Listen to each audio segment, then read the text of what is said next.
This podcast is for people who know that the workplace can and should be better and are ready to do something about it.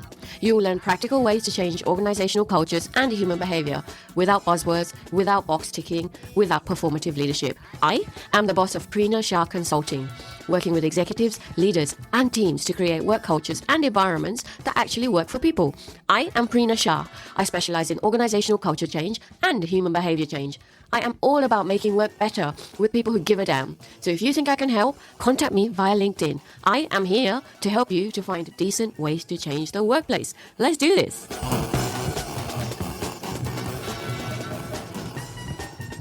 Hello and welcome to this episode of the Ways to Change Your Workplace podcast with myself, your host, Prina Shah. And I'm really excited to bring to you today a friend of mine all the way from Sweden at the moment, but she travels around the world. She's all over the place. Liz Ryder, welcome. How are you? Oh, hi. It's a pleasure. Very early in the morning for me, but wonderful to be here. Yeah. And Liz, I really want to speak to you about something very crucial in a sec, but I'll tell our audience why. I saw this brilliant post on LinkedIn from Liz. If you're not following her on LinkedIn, her details are in the show notes. Check out what Liz has to say. There's lots of interesting stuff.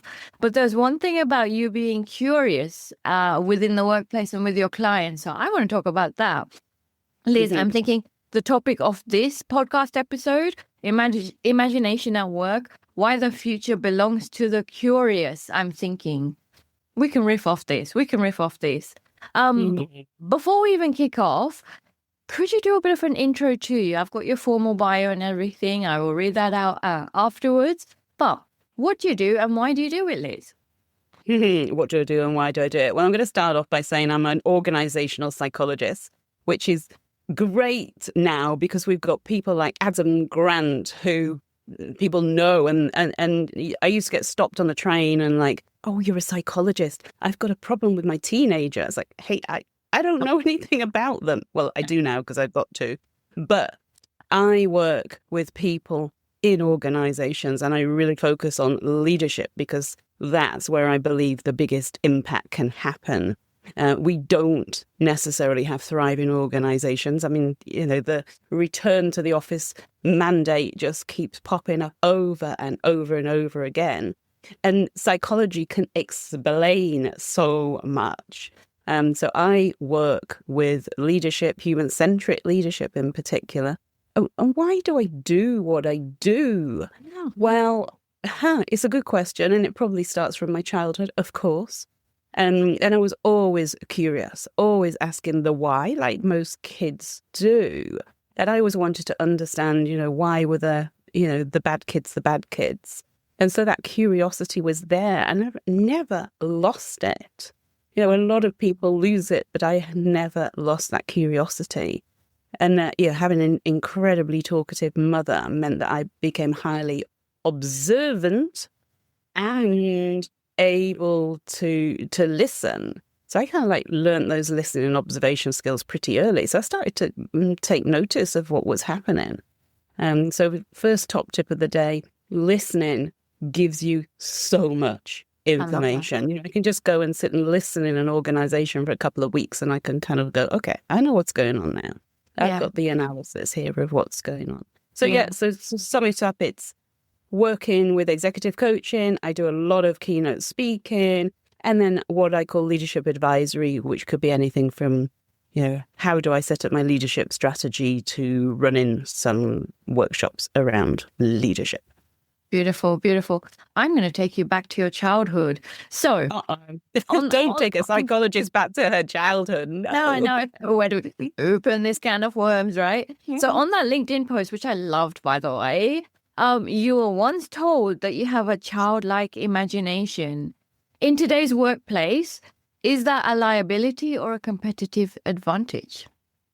Well, I was told that I had a kind of off-the-score imagination, childlike, when I was applying for a job, which I got. So I'm going to say it's an absolute competitive advantage. And there's quite a famous piece of research from George Land, who was working with NASA many years ago, and looking at, you know, who are the geniuses. And George Land actually took 4 and 5-year-olds and assessed them and found out 98% were geniuses. He then followed them throughout their lives, continuing to assess them, and found by the age of 10 that had dropped to 30%.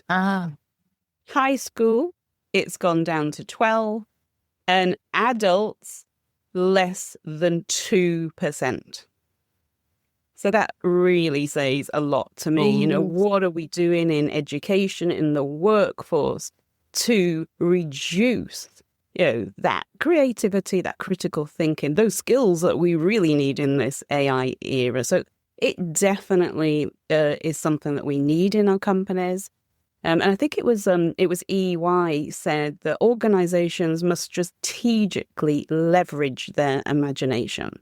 So you talked about the percentages of genius really dropping over our time.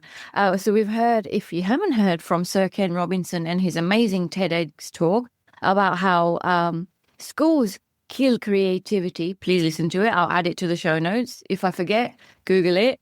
But then there's something about the fact beyond schools. So less than 2%, you said, as adults, you know, we lose our genius. Yeah. So we then enter the workplace. So what is it? And I'm riffing with you here now. What is it about the workplace that stifles our curiosity and our creativity, in your opinion, or from research as well, Liz?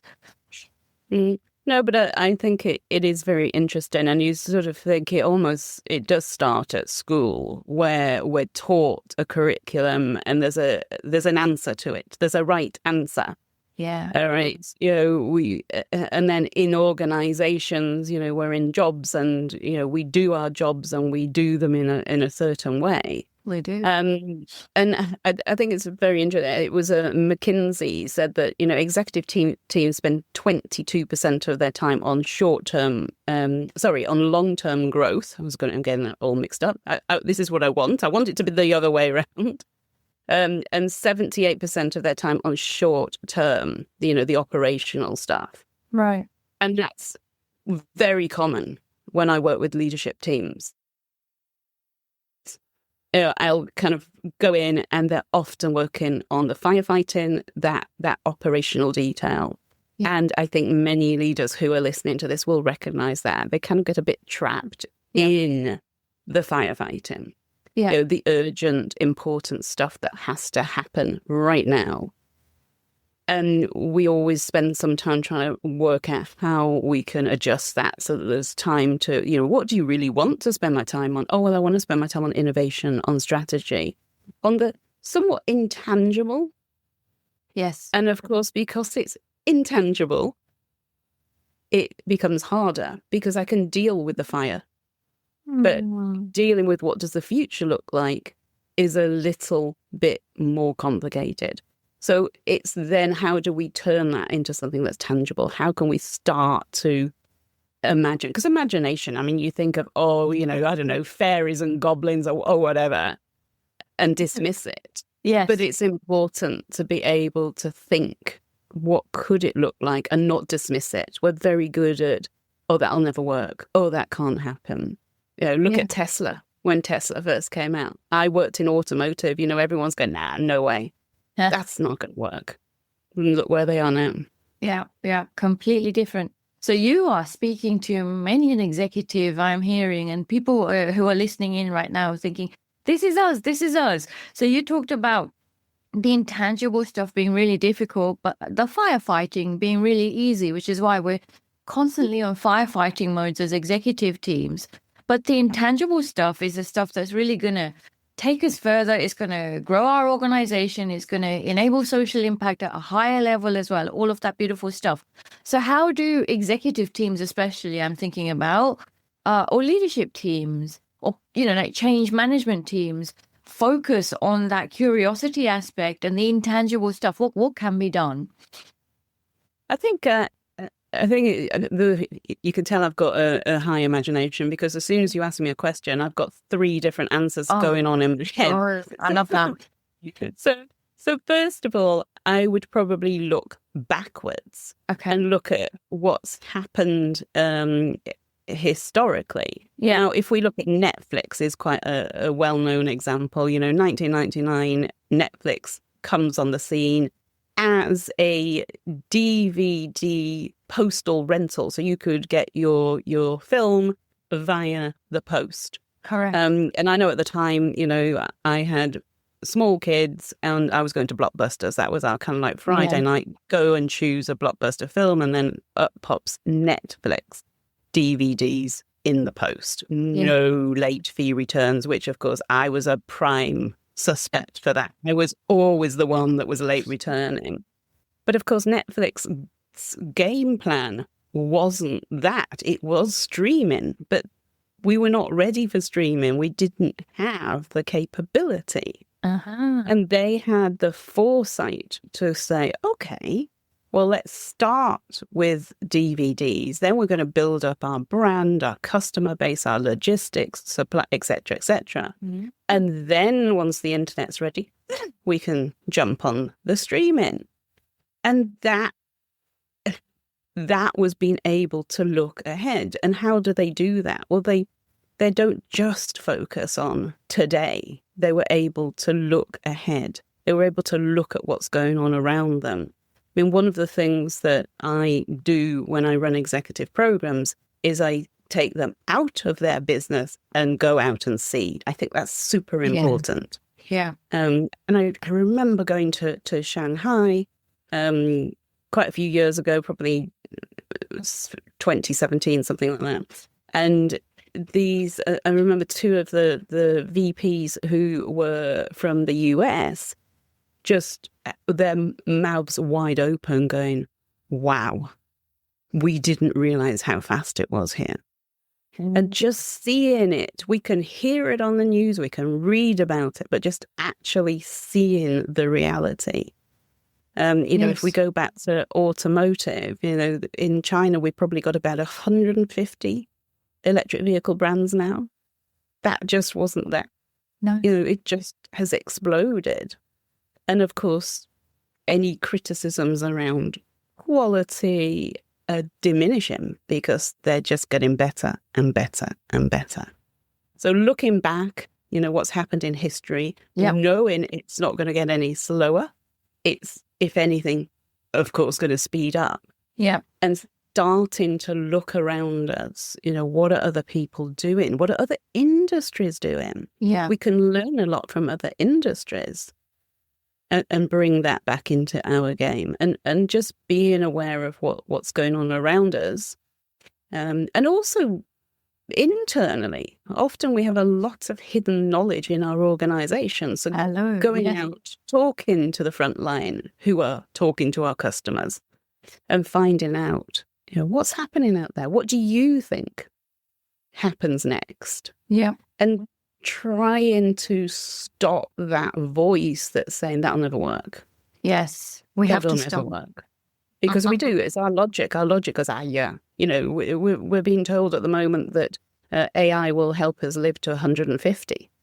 And, my very best friend who's an engineer is like, that's rubbish. That'll never happen.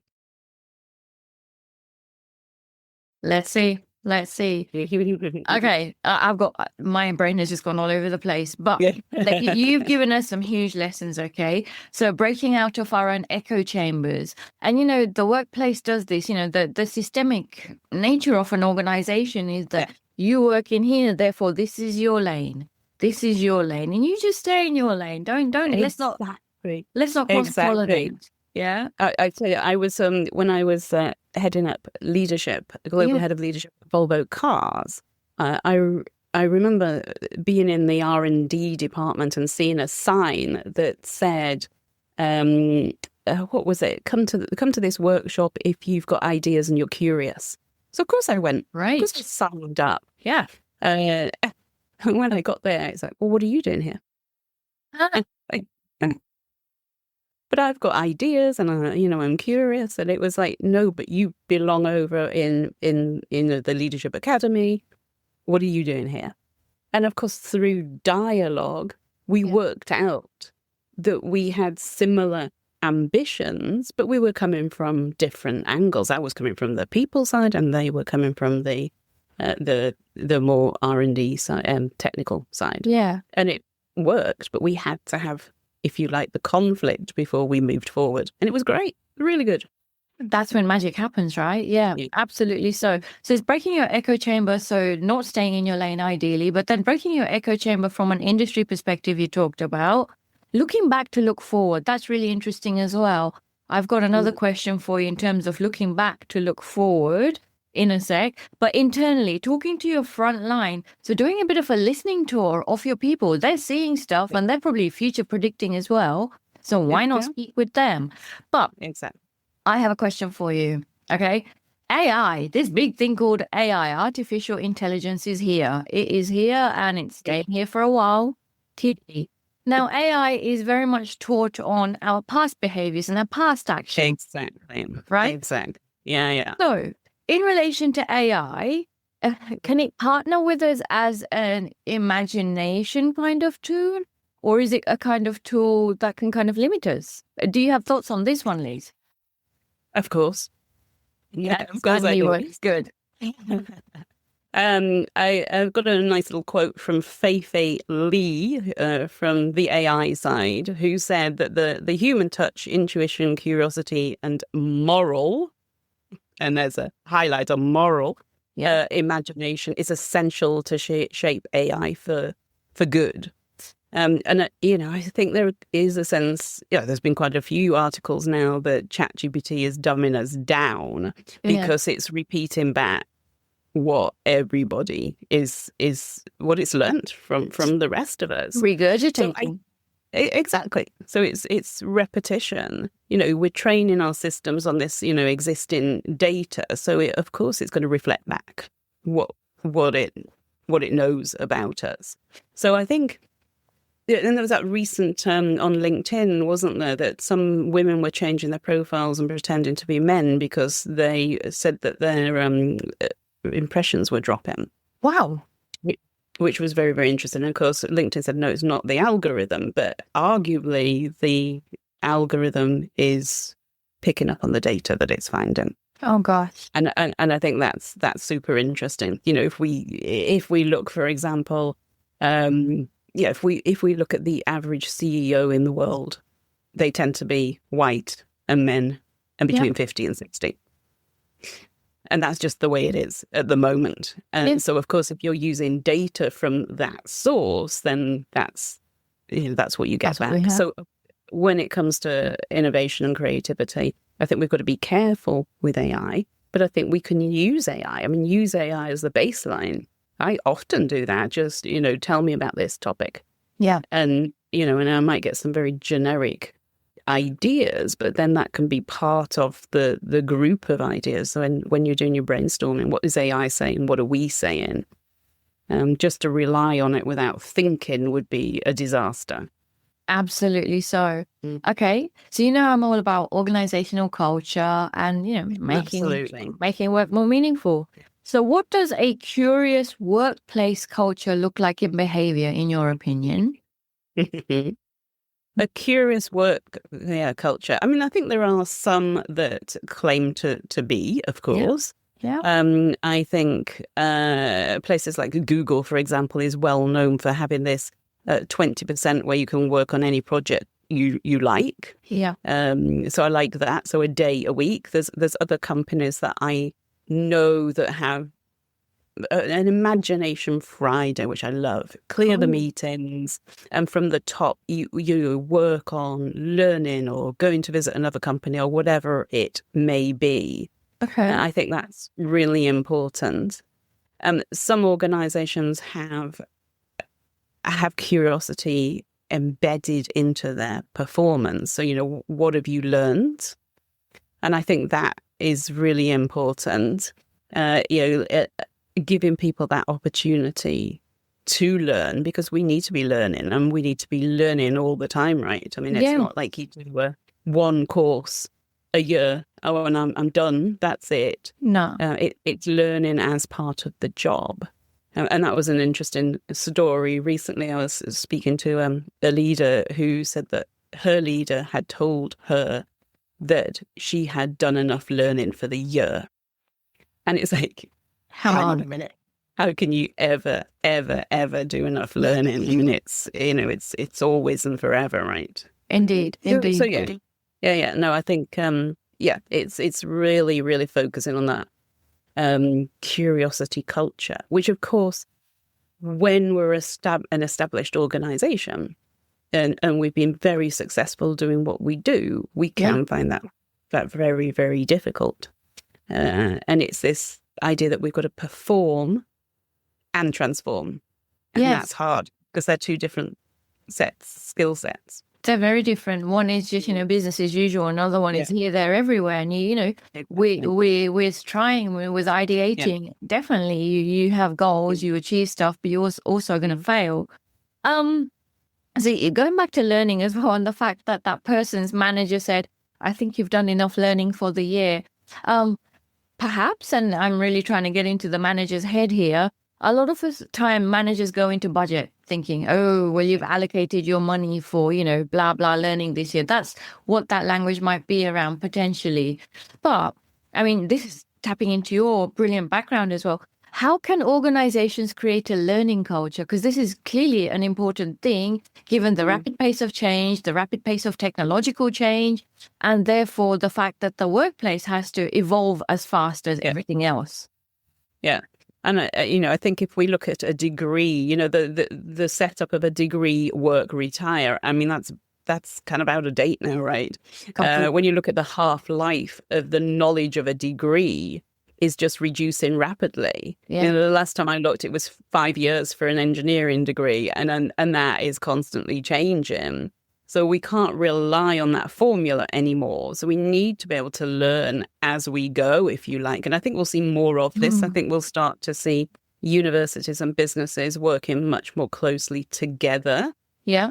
And Amy Edmondson frames it in quite a nice way, because she said, why are we not framing work as learning?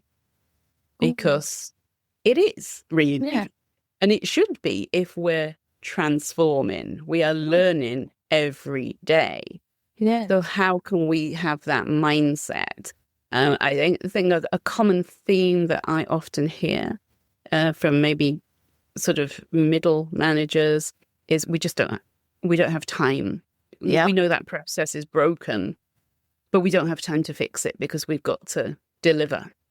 And that's such a common theme. It's so focused on delivery, so there's no time to improve the process that is slowing us down. So I think another good thing is when leaders, of course, role model learning.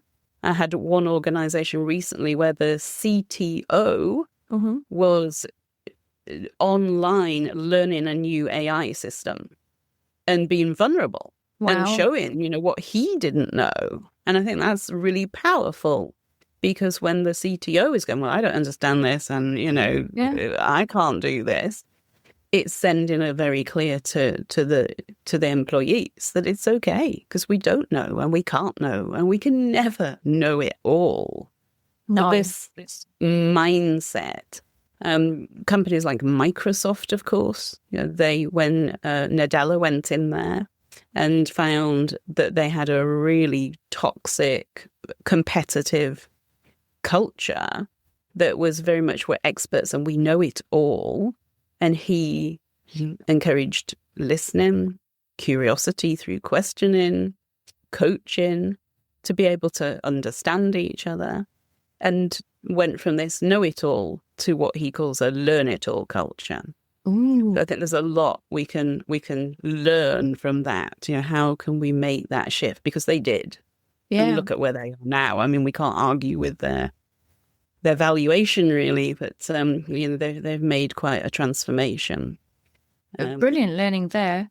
So another question for you. So imaginative thinkers often feel ahead of their time. How can they sustain themselves when others are not seeing that thing yet? But I see it though, Liz. I see it. Others are not seeing it yet. That can be really frustrating in the workplace. I've been there and done that. Yeah, tell me about it. It takes persistence. It takes time. I think, a key is trying to help people to see this in different ways. So you have to build on what's already there and what they already know. Okay. But it does take time for people to catch up. And I'd say something that I've often done to deal with the frustration is to find my people. Yeah. So find the people that do understand it in your organization, and then almost cause a group, the early adopter group, and start to influence and build together. I remember one lady who was working in an organization who thought it would be a good idea to create a coaching culture. So she said, but there are many qualified coaches in our business, so why don't we bring them together and they can coach other people in the organization, and kind of like a knock-on effect. They then coach others and others and others. And the CEO was like, no way, this is ridiculous. We're not doing that. They need to be doing their job. So she started it anyway. Okay. And built quite a community of coaches, and it became really successful. And the CEO came to her and she got an award, and it was like, I was wrong.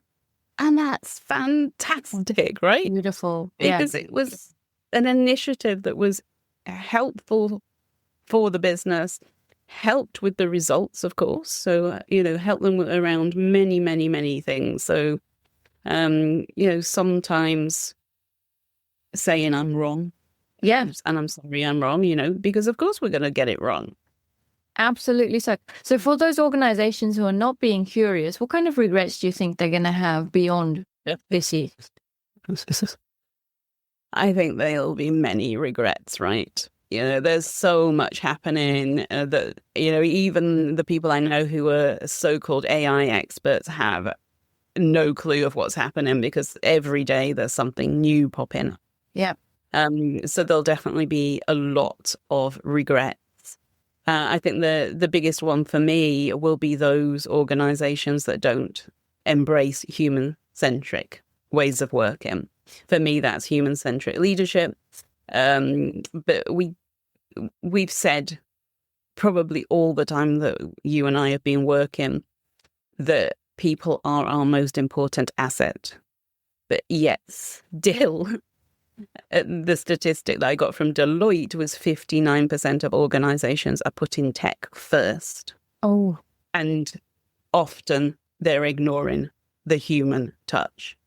And we know that when we put people first and bring them along on the transformation journey, bring them along on this AI journey, we get greater results.